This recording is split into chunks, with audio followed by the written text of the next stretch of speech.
She had always known the world would not make things easy for her.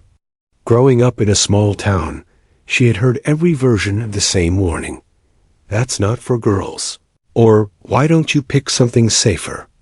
Yet from an early age, she refused to be confined by the boundaries others tried to draw. While her classmates talked about college and careers, she found herself transfixed by the discipline and courage of soldiers she saw on television, standing tall in their crisp uniforms. To her, the military wasn't just a career, it was a proving ground, a place where character mattered more than background, where she could measure her worth against the toughest challenges. When she finally told her family of her decision to enlist, the reactions were mixed. Her father, a factory worker hardened by years of labor, simply nodded. He had taught her discipline, waking her at dawn to help with chores, and he knew her will was ironclad. Her mother, however, worried aloud. You'll be the only girl there. You'll have to be twice as strong to be taken seriously. She had smiled at that, replying with quiet conviction, "Then I'll be twice as strong." The day she arrived at basic training, her resolve was tested immediately. The bus pulled into the base, and the recruits spilled out onto the gravel, their eyes scanning the towering buildings and shouting instructors. She stood among a sea of men, her regulation haircut barely disguising her difference. Some recruits glanced at her with curiosity, others with outright disdain. She could feel their judgment without a word being spoken. To them, she was an intruder and exception in a place built on uniformity. The instructors wasted no time. On the line, barked the drill sergeant, his voice sharp enough to cut through stone. The recruits scrambled into formation, and she moved with them, her shoulders squared. The drill sergeant's eyes landed on her almost immediately. He marched over, staring hard. "You think this is some kind of game, soldier?" He snapped. She met his glare without flinching. "No, sir." The sergeant's lips twisted, as if he was searching for a crack in her armor. Finding none, he moved on, but she knew he would remember her. The first weeks were brutal. Every morning began before sunrise, with the piercing sound of the bugle, pulling her from a few hours of restless sleep.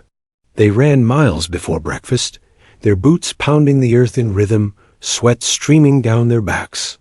She kept pace with the men, her lungs burning, her legs screaming for relief.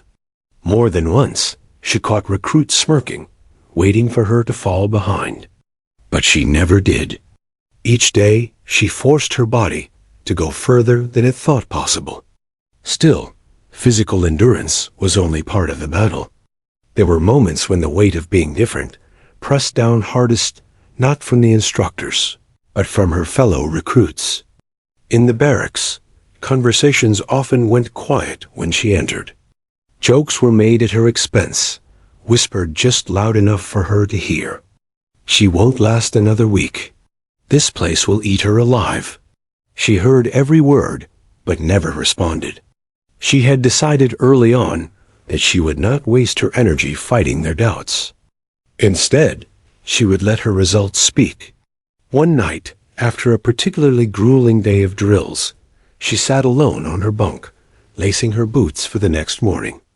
A fellow recruit, taller and broader than her, leaned against the doorway.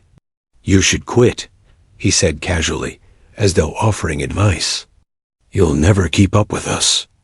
Better to walk away now before you get hurt." She looked up, meeting his eyes steadily. "We'll see who's still standing at the end," she replied, her tone calm but firm. The recruit chuckled and shook his head, but she noticed he never spoke to her that way again. The turning point in those early days came during the first endurance test, a brutal obstacle course designed to weed out the weak. Walls to climb, ropes to scale, mud to crawl through, and weights to carry. Recruits dropped out one by one, their bodies giving way to exhaustion. She was given an extra challenge. Her pack weighed more than the standard issue. Whether it was an oversight or intentional, she would never know. But she accepted it without complaint. Each step felt heavier than the last, her muscles screaming, but she pushed through. At the final climb, a towering wall, slick with mud, she felt her strength falter. For a heartbeat, doubt flickered in her chest. But she remembered her mother's words, twice as strong. With a primal shout, she hauled herself over the wall, collapsing on the other side just as the whistle blew. The instructors took note. She had not only finished, she had beaten many of the men who had scoffed at her days before. One drill sergeant gave her the briefest of nods, barely perceptible, but enough to confirm that her effort had been recognized. The recruits, too, began to look at her differently. The whispers didn't vanish overnight, but the tone shifted. Instead of mockery, there was grudging respect. Despite her victories, she remained cautious. She understood that in this environment, a single failure could erase all she had earned. Every task, no matter how small, became a test. She polished her boots until they gleamed, memorized every regulation, and drilled every maneuver until it became second nature. She knew she could not afford to be average. For her, mediocrity would not be overlooked. It would be used against her.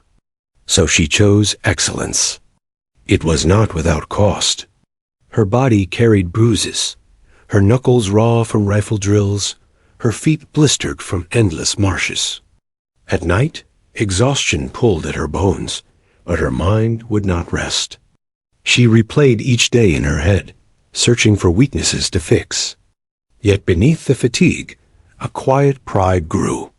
She had survived the first weeks, the gauntlet that broke so many, and she had done it on her own terms. One evening, while the recruits gathered in the mess hall, a sergeant paused at her table. "You're tougher than you look," he said, almost grudgingly. She simply nodded, refusing to smile. Inside, though, she felt a flicker of satisfaction. It was the first time anyone in authority had acknowledged her without challenge or suspicion. It wasn't praise, but it was a step. Looking back, she would later recognize those early days as the crucible that shaped everything to come. The doubt, the hostility, the relentless pressure, it all served as fuel for the fire inside her. She learned that survival was not about strength alone, but about resilience. About enduring when every voice around you said you couldn't. She didn't know yet how far the path would take her, or how many more battles she would face within the very institution she had sworn to serve. But she knew one thing with absolute certainty. She belonged here. And no one, no matter how loud their doubts, would convince her otherwise. If the early weeks of training were about survival, the months that followed became a different kind of war. The physical trials no longer scared her. She knew she could run farther, climb higher, and push through pain better than most. But what wore her down were the invisible battles, the constant resistance that seeped through the ranks like an infection. It was never outright defiance. No one shouted that she didn't belong, not where an officer could hear. Instead, it came in subtler, sharper ways. Orders would accidentally leave her name off team lists. Weapons she had just cleaned would mysteriously reappear on inspection day with smudges. Rumors circulated in the barracks that she had received special treatment to be allowed in the program. To most recruits, these might have been minor slights.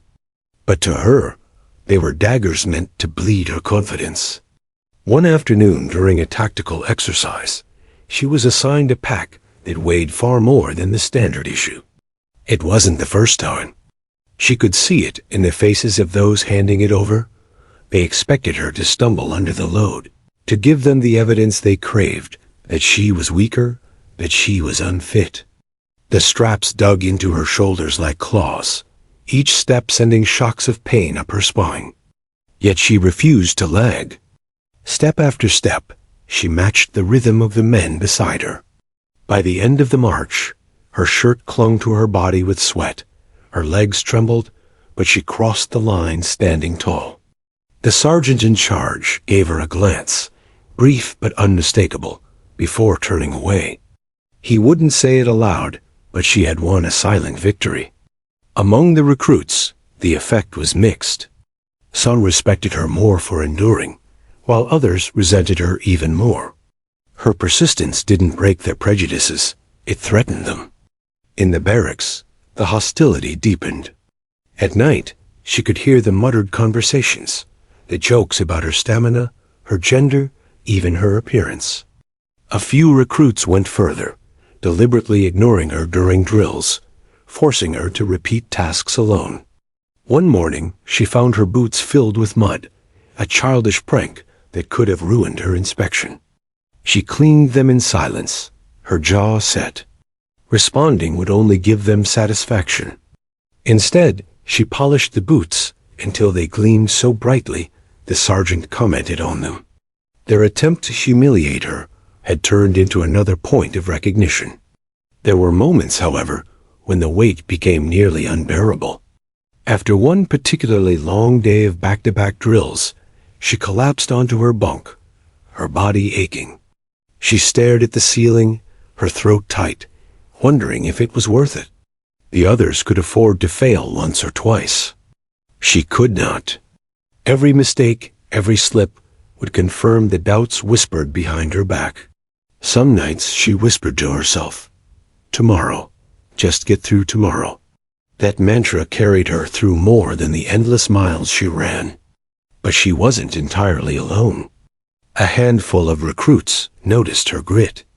One evening, as they marched back from the range, a young soldier named Torres fell into step beside her. "They're waiting for you to crack," he said quietly, his voice low enough not to carry. She shot him a glance, wary of his intentions. He shrugged. "I've seen the way you keep going. You're tougher than most of us. Don't let them win." She didn't answer, but something in her chest softened. Torres didn't walk with her again the next day, or the day after, but his words lingered. She wasn't fighting only for herself anymore. She was proving to the few who believed in her that their belief wasn't misplaced. Her first real chance to demonstrate her capability came during a navigation exercise. The recruits were divided into groups and given coordinates to locate checkpoints in dense terrain. She was placed in a group with 3 men who made their disdain clear from the start. "Just stay out of the way," one said as they shouldered their gear. But within minutes of moving through the forest, it was clear none of them had a grasp of the map. They wandered in circles, tempers flaring as the sun sank lower. Finally, she stepped forward, pulling the compass from her pocket. "You're reading it wrong," she said calmly. They scoffed, but when she corrected their bearing and led them directly to the first checkpoint, silence replaced their mockery. By the time they reached the final point, it was her decisions that had carried them through. The men didn't thank her, but they didn't argue anymore either. For her, that was enough. Small victories like these began to stack up. Every time she endured extra weight, every time she completed a drill flawlessly, every time she saved her unit from mistakes, they chipped away at the wall of resistance. Yet with every victory, the resentment in others seemed to grow. She realized something unsettling. It wasn't that they thought she couldn't succeed. It was that they feared what it meant if she did. The harshest moment came during a live fire training drill. Recruits had to advance across an open field, keeping low under simulated fire. The exercise was dangerous, but necessary. As she prepared to move, the soldier assigned to cover her deliberately fired late, exposing her longer than necessary. She dove into the dirt, her heart racing. Anger flared in her chest, anger that her own teammate had put her life at risk. She wanted to confront him afterward, but she held her tongue. Confrontation would only lead to denials and accusations. Instead, she logged the memory deep inside, adding it to the long list of injustices she would overcome. Through it all, her strategy remained the same. No arguments, no complaints. Just results. She knew words would never change minds here. Performance would. And slowly, Painfully, it began to. Instructors noted her steadiness, her ability to follow orders without hesitation, her refusal to be shaken. One even mentioned her name during roll call, citing her perfect score on a marksmanship test. For the first time, she felt a ripple of pride move through her, not because she needed their approval, but because she had taken away their excuses to doubt her. Still, at night, alone in her bunk, she often thought of home. She thought of her mother's worried face, her father's silent nod. She wondered what they would say if they knew the battles she was fighting, the ones no medal or commendation would ever acknowledge. But each time, she reminded herself, this wasn't about proving her worth to them. It was about proving it to herself and to everyone who would come after her. She understood now that her presence in the ranks was bigger than her own career. If she quit, she would confirm every whisper, every joke. But if she endured, if she excelled, she would force them to see her not as an exception, but as proof of possibility. That thought gave her strength when exhaustion threatened to break her. By the end of that year, the whispers hadn't disappeared, but they had changed. No longer was the question if she would last, it was how far she could go. And while she never said it aloud, deep down, she already knew the answer, as far as she needed to. The first true test of her leadership came not in the controlled chaos of training grounds, but out in the field, where unpredictability ruled. By then, she had earned a grudging respect from some, silent tolerance from others, and continued suspicion from those who refused to see her as more than a symbol. But none of that mattered the day the storm struck. It was supposed to be a routine field exercise, an overnight navigation drill meant to simulate conditions behind enemy lines. The recruits were split into squads, each tasked with traversing several miles of forest to secure checkpoints and return to base. They carried only what they could pack: maps, compasses, rifles, and limited supplies. The air was heavy that afternoon, thick with humidity, but no one predicted what would happen once night fell. By dusk, the sky had darkened into an unnatural shade of gray. Thunder rumbled in the distance, and a wind rose that bent the treetops. She tightened her pack straps, sensing trouble. Her squad leader, a senior recruit named Miller, waved it off. "It's just rain," he muttered. "Keep moving." But within an hour, the storm revealed its true nature. Sheets of rain poured down, blinding their vision and turning the ground into mud. The compass needle shook with every gust of wind, making navigation nearly impossible. Lightning split the sky, illuminating terrified faces before plunging them back into blackness. Shouts were swallowed by the storm. Orders dissolved into confusion. Miller's voice cracked with panic as he tried to keep them together. "Stay in line. Stay." His words were drowned in a crack of thunder. Moments later, one recruit slipped in the mud, another veered off in the darkness, and soon the squad was scattered. She felt the fear too. The forest seemed alive, the storm lashing at her from every direction. But in the chaos, she noticed something the others didn't. The squad wasn't just lost, they were unraveling. Panic spread faster than the storm itself, and if someone didn't take control, they wouldn't just fail the mission. Someone could get hurt. She steadied her breathing and scanned the terrain. Lightning gave her brief flashes of landmarks, a ridge to the north, a cluster of pines to the east. She remembered their map, the last checkpoint they had passed. Her mind began stitching the pieces together. While others flailed in the dark, she forced herself to think. "Over here." She shouted, her voice sharp, cutting through the rain. At first no one listened, but she repeated it, louder, more commanding. Slowly, heads turned. She waved her arm, motioning them toward her. The recruits stumbled back, some muttering curses, but they followed. Once they were within reach, she crouched low under the cover of a tree. "We can't keep wandering blind," she said firmly. We need to regroup, redistribute supplies, and move in a line. If we spread out again, someone's going to get hurt. Miller glared at her, water streaming down his face. You don't give orders, he snapped. But even in his voice, she could hear the crack of fear. The others looked between them, uncertain who to follow. She didn't argue. Instead, she pulled the compass from her pocket and pointed north. The ridge line is that way. If we get there, we'll have higher ground and a clearer path. Her tone wasn't pleading, it was decisive. She wasn't asking for permission. She was giving direction. One recruit, shivering and pale, muttered, "She's right. We're wasting time." Another nodded. Miller clenched his jaw, but said nothing. And so, with the storm raging above them, they began to follow her. The climb was brutal. Mud slid under their boots, the wind howled in their ears, and branches whipped at their faces. But she kept them moving, pausing to check their formation, making sure no one lagged too far behind.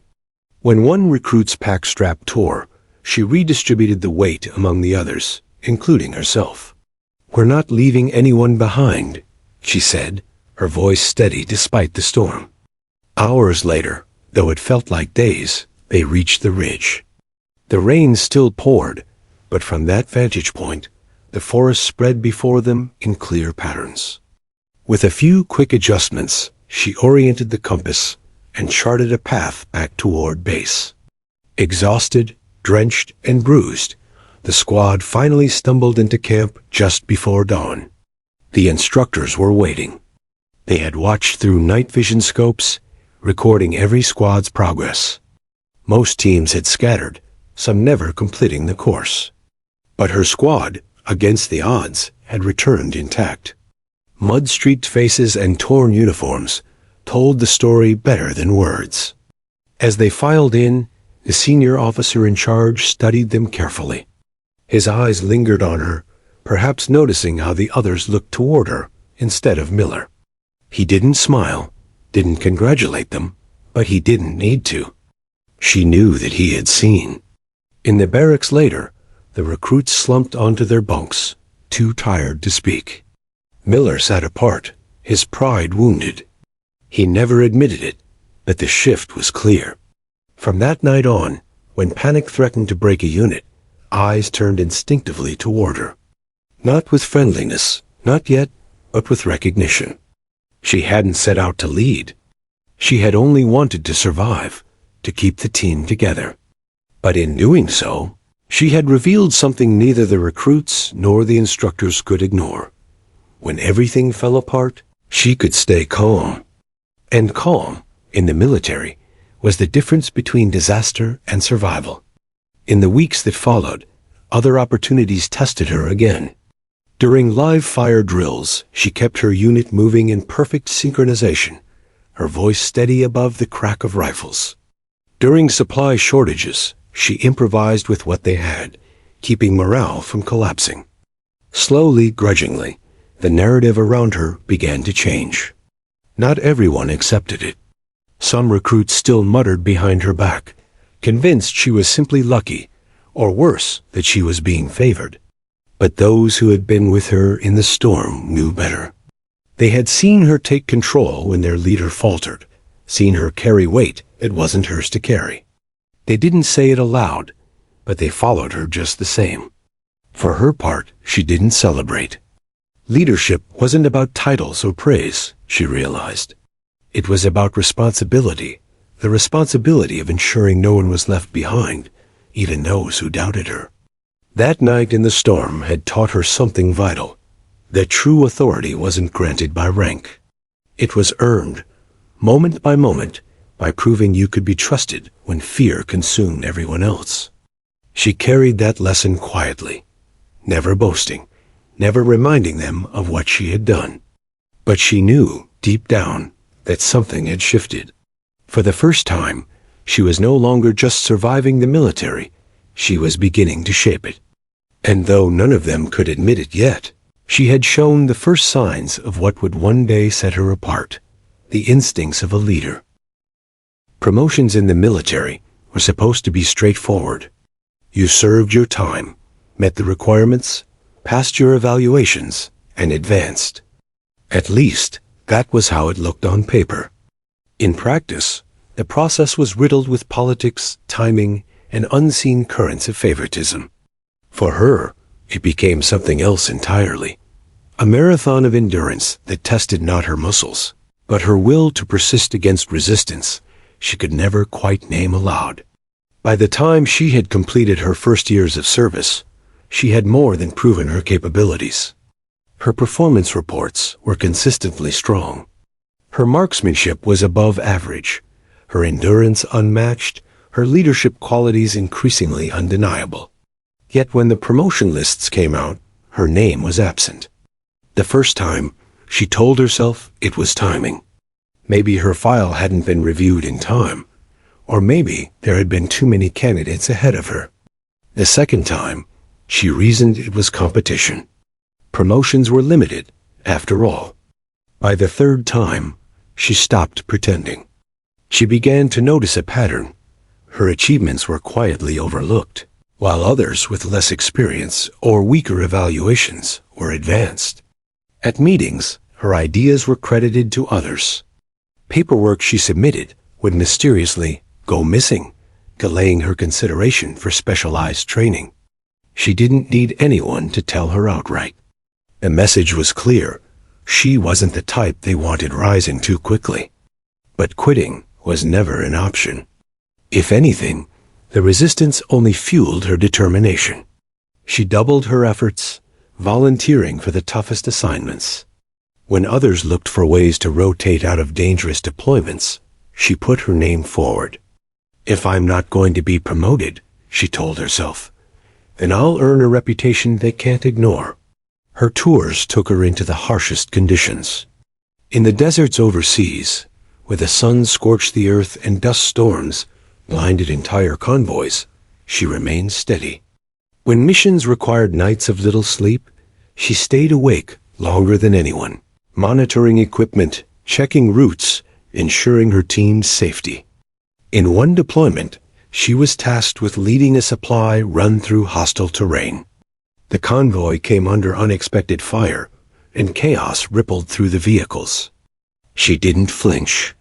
She directed them into defensive formation, coordinated suppressive fire, and got every truck back safely. Not a single life was lost. For her, that day confirmed what she had always believed. Leadership was not a matter of who barked the loudest, but who stood firm when everything threatened to fall apart. Yet when her commendation arrived, it was buried in a routine report, mentioned only in passing. She accepted it quietly, knowing the men she had brought back alive remembered, even if the paper did not. Still, the years weighed heavily. There were nights when she sat alone, staring at the insignia on her uniform, wondering if it would ever change. Younger soldiers she had trained began outranking her. Some avoided her eyes, ashamed. Others strutted with their new positions, smug in the knowledge they had risen while she remained stuck. It wasn't only her skills that were tested. It was her spirit. There were days when the thought crept in, what if they never let me advance? What if no matter what I do, I will always be a symbol, never a leader in their eyes? But each time the doubts grew loud, she remembered the storm, the ridge, the night she had held her squad together when fear nearly consumed them. Leadership wasn't something granted by a pin on her chest. It was something she carried in her actions, day after day. Promotions might be delayed, withheld, sabotaged, but they could never erase the truth of what she had already proven. Her resilience began to ripple outward. Younger recruits, especially women, sought her out quietly. They asked questions about training, survival, how to handle the long nights of doubt. She gave advice sparingly, but with honesty. It won't be fair, she told one recruit. Don't expect it to be. But if you stay the course, if you don't break, you'll come out stronger than you thought possible. Word of her steadiness began to spread. Not in official reports, but in the whispered networks of soldiers who had served beside her. They spoke of her calm in firefights, her willingness to carry the heaviest loads, her refusal to abandon anyone, no matter how small the mission. She became a quiet legend, though she never saw herself that way. For her, it was survival day after day, battle after battle, endurance against an institution designed to wear her down. After nearly a decade of service, the tide finally began to shift. A new commanding officer arrived, one with little patience for politics. He reviewed the files personally, cross-checking reports and records. When he reached hers, he frowned. "Why hasn't this soldier been advanced already?" he asked during a staff meeting. The silence that followed told him everything he needed to know. He didn't erase the obstacles overnight, but his recognition mattered. Slowly, her path cleared. Training opportunities opened. Evaluations were returned without suspicious delays. For the first time, she saw her name climb steadily up the lists. It wasn't generosity. It was justice, long overdue. Still, she carried the scars of the journey. Promotions for her had never been about shiny insignia. They were about survival against a current designed to drag her down.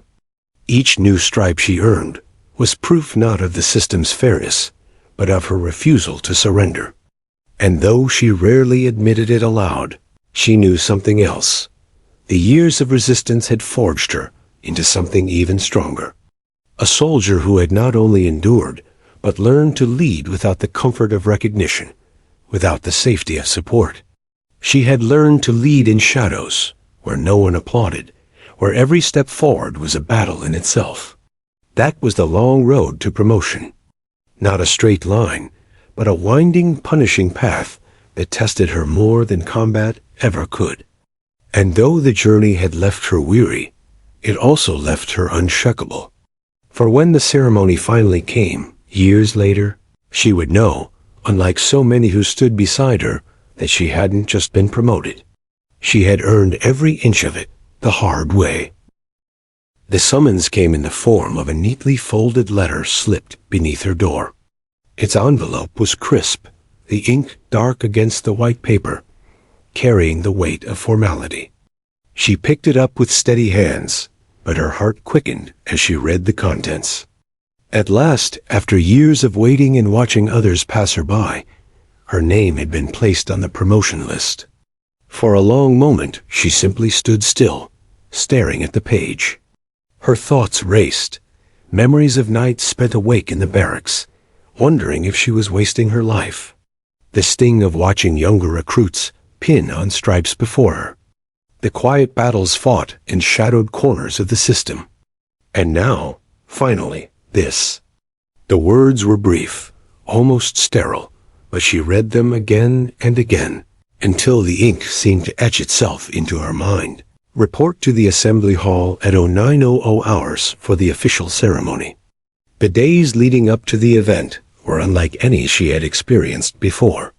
Soldiers congratulated her with measured tones, some genuine, others laced with hidden edge. In the mess hall, she felt their eyes on her. Whispers carried just out of earshot, some questioning whether she deserved the honor, others predicting she would soon fail. She walked with her head high, neither denying nor acknowledging them. In truth, she was too busy wrestling with her own doubts. At night, lying in her bunk, she imagined the ceremony again and again.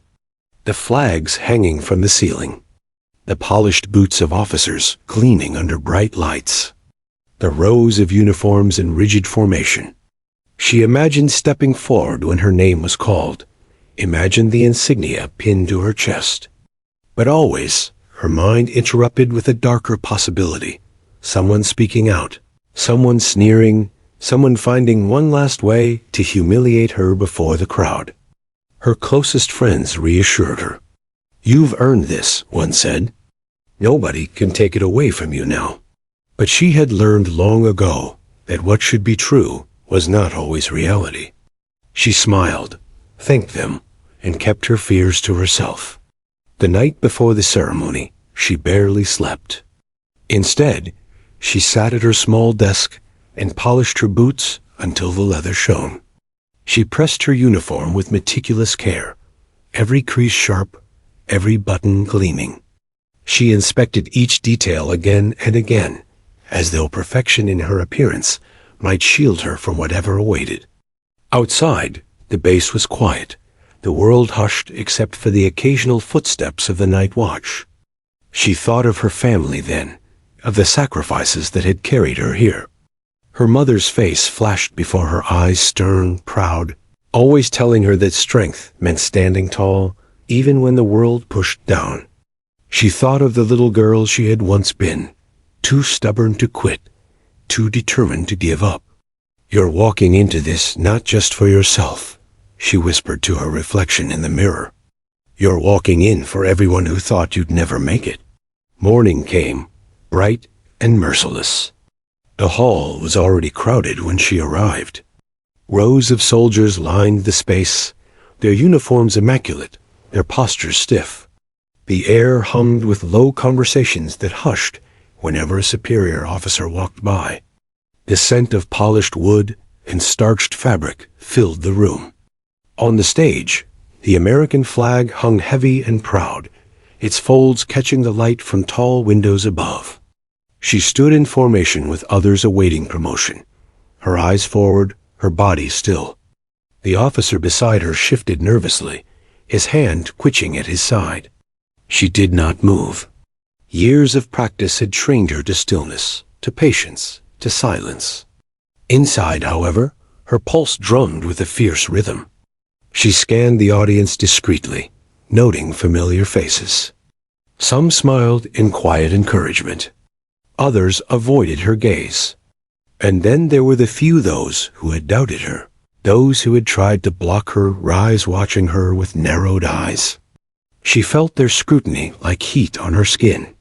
The commanding officer entered, and the room snapped to attention. Boots clicked against the polished floor, a single sharp sound that echoed like a gunshot. The ceremony began. Speeches were made about duty, honor, and perseverance. Words she had heard 100 times before, yet today they carried sharper edges, as though they were meant specifically for her. Her name was near the end of the list. One by one, soldiers were called forward, their promotions met with applause. Families in the audience clapped, proud smiles lighting up their faces. As each ceremony concluded, she felt the anticipation coil tighter in her chest. She kept her expression neutral, but inside, tension twisted her gut. When her name was finally spoken, it cut through the hall like a blade. For a moment, silence followed, as though everyone inhaled at once. She stepped forward, boots striking in steady rhythm. The eyes of the room followed her, some bright with approval, others shadowed with disdain. And then it happened. Out of the corner of her eye, she caught movement. An officer, one who had always made his resentment clear, stepped forward from the line.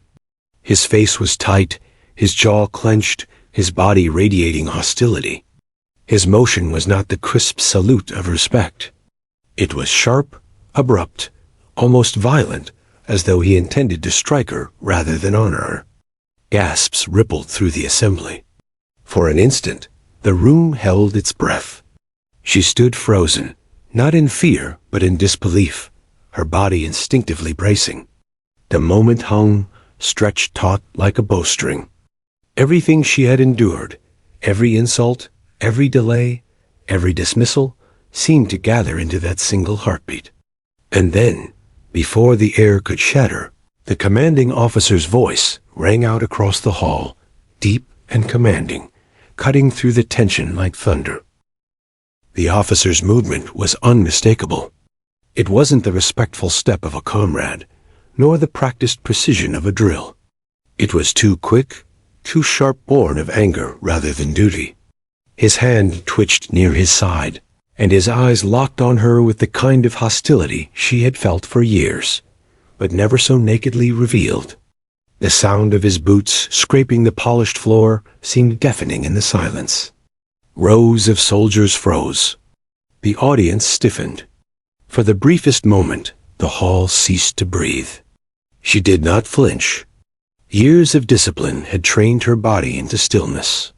Yet inside, her pulse thundered, her muscles coiled instinctively as if bracing for a blow.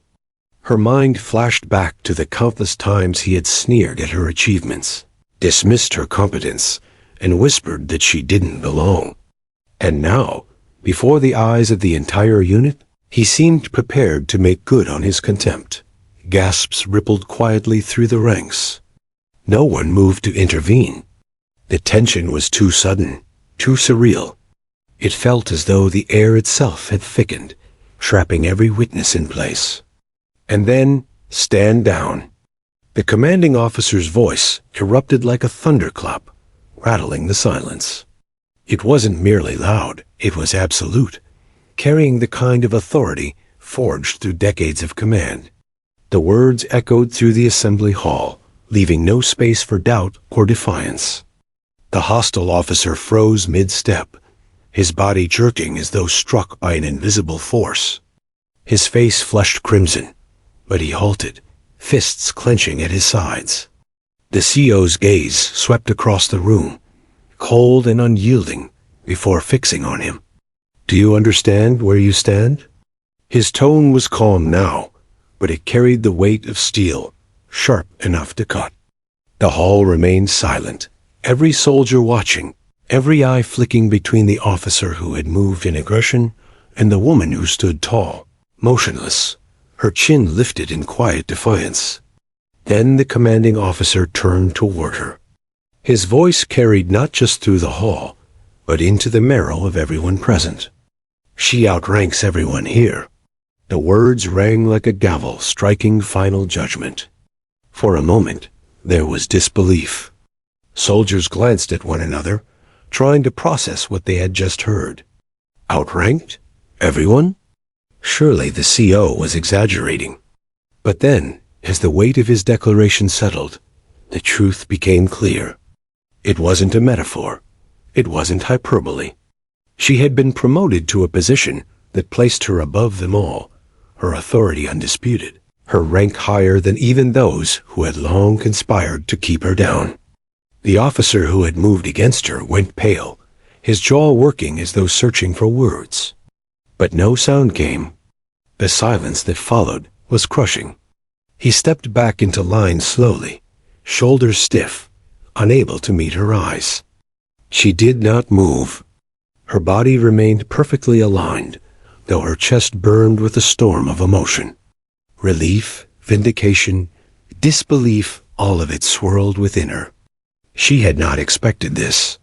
She had prepared for hostility, for whispers, even for humiliation. But this public declaration of her authority was beyond anything she had imagined. The CO let the moment linger, his eyes sweeping the hall once more. "This soldier has endured more trials than many of you will ever know," he said, his tone measured, deliberate.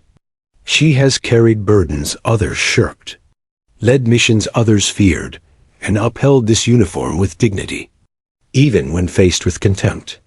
From this day forward, let it be known her authority is not to be questioned. She has earned her place, and then some." The words cracked through the hall like a hammer striking anvil. Slowly, almost reluctantly, the audience began to clap. At first, the sound was hesitant, scattered. But then it grew, building into a steady rhythm of applause that filled the space, washing over her like a wave. She remained at attention, her face unreadable, though inside her chest swelled with something fierce and unshakable. The years of struggle, the countless nights of doubt, the long road of obstacles, all of it had led to this singular moment. She was no longer just a soldier fighting for recognition. She was the one who outranked them all. The officer who had tried to humiliate her kept his gaze locked on the floor, his shame plain for all to see. The CO didn't need to punish him further. The humiliation of being silenced in front of the entire command was punishment enough. As the applause continued, something shifted in the room. It was subtle, but unmistakable. The whispers of doubt, the shadows of prejudice, the undercurrent of resistance. They faltered. In their place came something different. Respect. It wasn't universal, not yet. Some clapped with clenched jaws, some with stiff shoulders. But the tide had turned. When the applause finally subsided, the CO nodded to her, a small but unmistakable gesture of respect. "Step forward," he said. She did. Her boots struck the floor with unshakable rhythm, each step carrying the weight of all she had endured.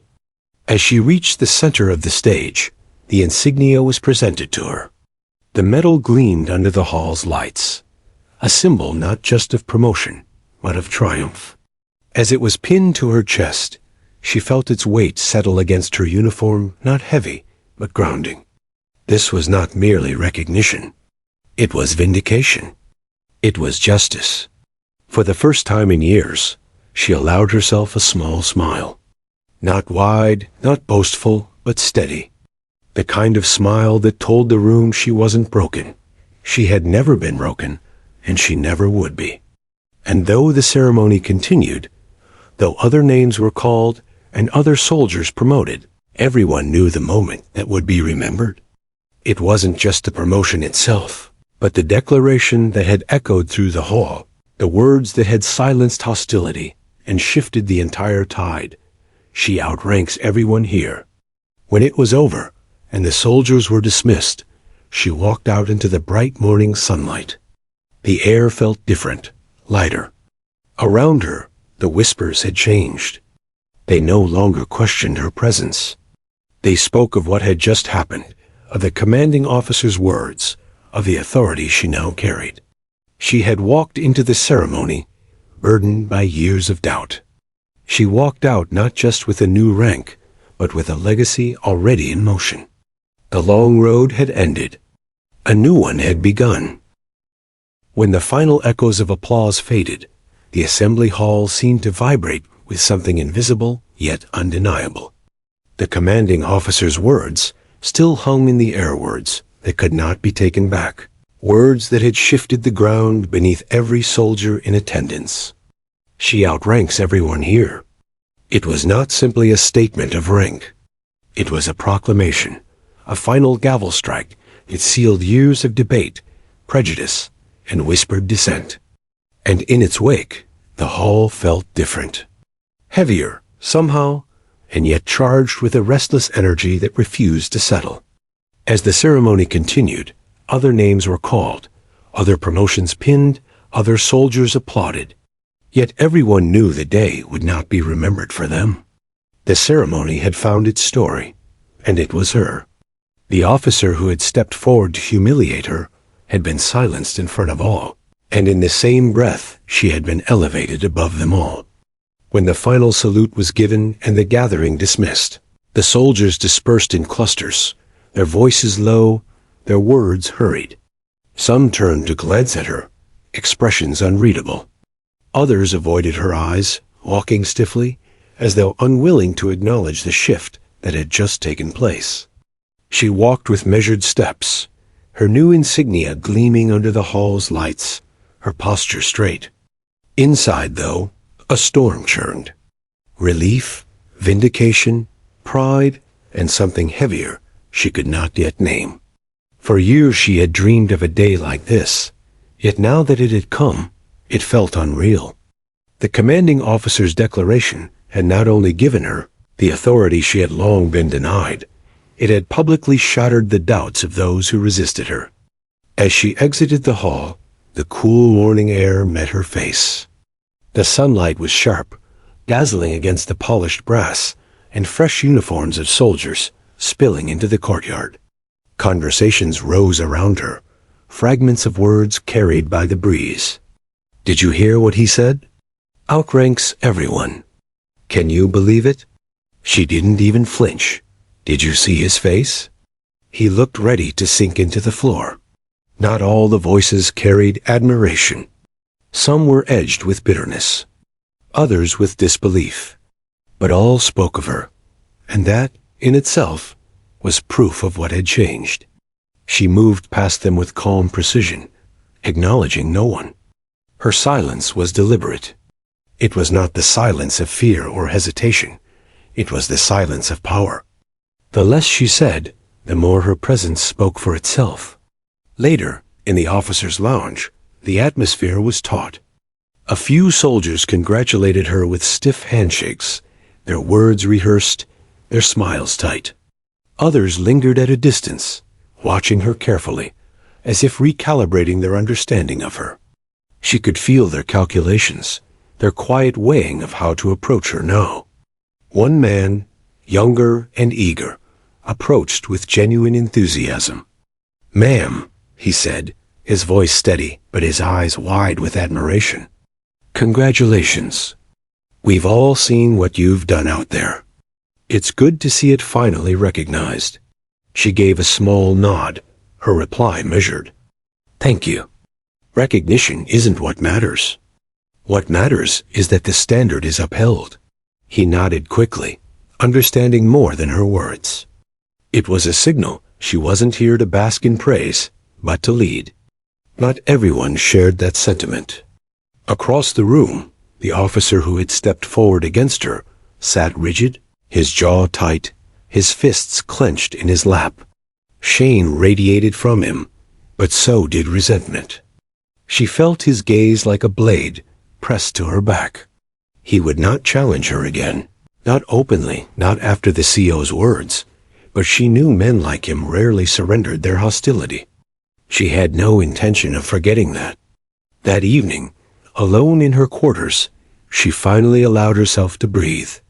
She removed her uniform jacket slowly, her fingers brushing against the new insignia. For a moment, she simply stared at it, the metal glinting under the lamp's soft light. It was small, almost fragile-looking, yet it carried the weight of everything she had endured. Her reflection in the mirror caught her eye, and she paused. For years, she had looked at that reflection and wondered if it would ever change. Now, staring back at her was the same face, the same steady gaze, but framed by authority no one could strip away.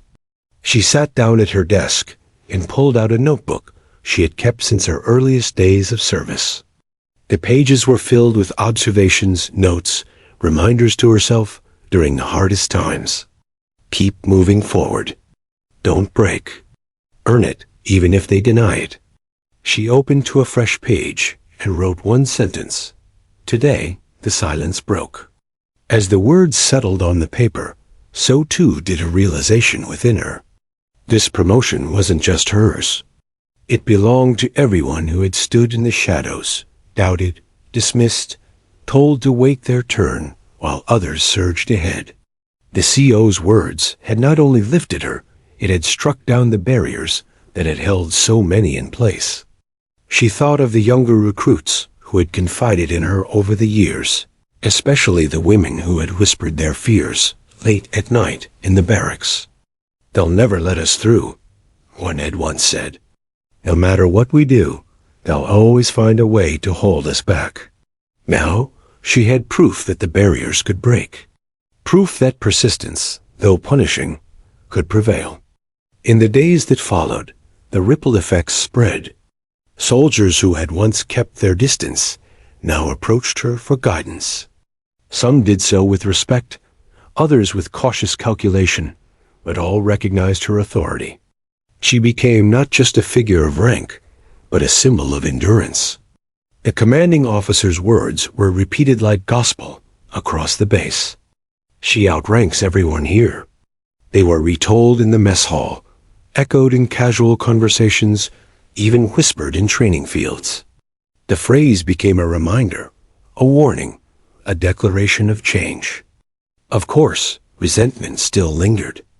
There were those who resented her rise, who whispered that she had been lifted as a statement rather than earned it. But their whispers held little weight now. Authority had been cemented in the open, and no amount of grumbling in corners could undo it. At night, she returned to her notebook, filling its pages with reflections. Yet she no longer wrote only about survival. She began to write about responsibility, about what it meant to lead when every eye was on her, when every misstep would be magnified, when her success or failure would echo far beyond herself. She knew the hardest battles might still lie ahead. But she also knew this. The silence had broken, the doubt had been silenced, and the path before her was no longer one of begging for recognition. It was one of command.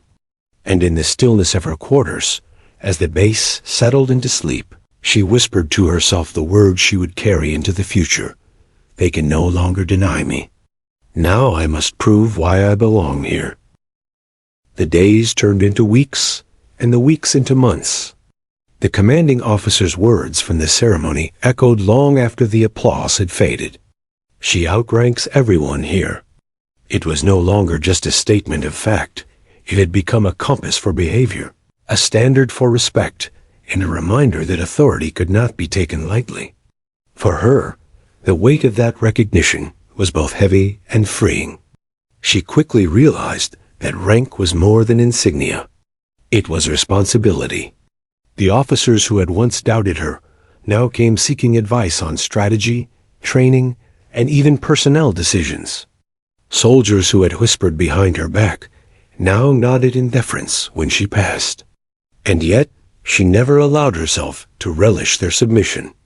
Authority, she knew, was measured not in obedience, but in the respect earned by fairness, competence, and integrity. She began mentoring younger recruits more intentionally.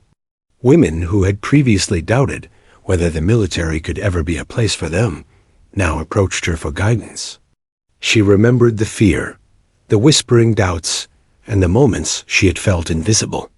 "You have to trust yourself before anyone else will," she told them. "You have to be steady when the world around you is shaking. Do that, and everything else will follow." Her approach was direct but compassionate. She didn't sugarcoat the harsh realities of service, the late nights, the punishing drills, the politics that could sap morale, but she shared them as lessons, not as warnings meant to intimidate. Slowly, a small cohort of soldiers began to see her not only as a leader, but as an example of what resilience could accomplish.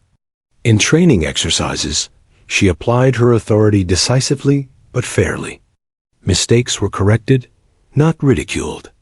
Strengths were recognized, not taken for granted. Soldiers learned quickly that under her command, fairness and competence were paramount. Those who tried to hide behind bias or favoritism found themselves outmatched, not through intimidation, but through quiet consistency. Even the officers who had once opposed her learned to adjust. Her calm decisiveness under pressure became something they relied upon. During tactical exercises, missions, and live-fire drills, she remained a stabilizing presence. Decisions that might have faltered in the chaos of conflict were anchored by her clear judgment and the respect she had earned from the ground up. She also understood the importance of legacy. Every action, every word, every decision was recorded not just in official reports, but in the minds of the soldiers she led. She knew that her influence could extend far beyond her immediate command. One day, a young recruit approached her quietly after a training exercise. "Ma'am," he said, "I've never thought I could do half of what you've done. But seeing you, it makes me believe I can." Her chest tightened. She smiled softly. "That's all anyone can ask for? Show up, stay steady, and don't let anyone convince you that you don't belong. That's the first step." Her influence also began to reshape the culture of the base. Conversations in the mess hall changed subtly. Soldiers stopped muttering dismissively about women in leadership roles. They saw in practice how competence, courage, and discipline mattered more than gender, age, or reputation. Her example demonstrated that respect was earned through action, not tradition, and slowly, quietly, the ranks began to reflect that principle. Yet she never allowed herself complacency. Authority, she knew, was fragile if abused. A leader could be feared, admired, or obeyed, But true leadership demanded more. She continued to push herself through the same rigorous training that had defined her early years, not out of vanity, but to maintain credibility. Every mile ran, every drill completed, every decision made under fire reminded those around her that she led by example, not by title alone. Her personal life remained quiet. There were moments of doubt, nights when the weight of expectation pressed down, threatening to overwhelm her. But in those moments, she returned to the lessons of her early years: resilience, patience, and the quiet strength of standing tall when the world sought to knock you down. She often thought back to the storm on the ridge, the tactical exercises, and the long road to promotion. Those experiences had forged not only her rank, but her character. Over time, stories of her leadership spread beyond her base. New recruits heard of the officer who had faced hostility with poise, who had stood firm while others faltered, who had earned a reputation not through ambition alone, but through unyielding perseverance. She became a touchstone, a model for the next generation. Letters arrived from soldiers in other units, asking for guidance, mentorship, or simply the wisdom she had accumulated. And through it all, she remained humble. She remembered the whispers, the obstacles, the years spent proving herself to an institution that had refused to acknowledge her early on. She never forgot that her authority had been hard-won, not given lightly. Every badge, every stripe, every accolade was a reminder of the struggles behind her. By the time her career advanced toward its peak, she had become more than an officer.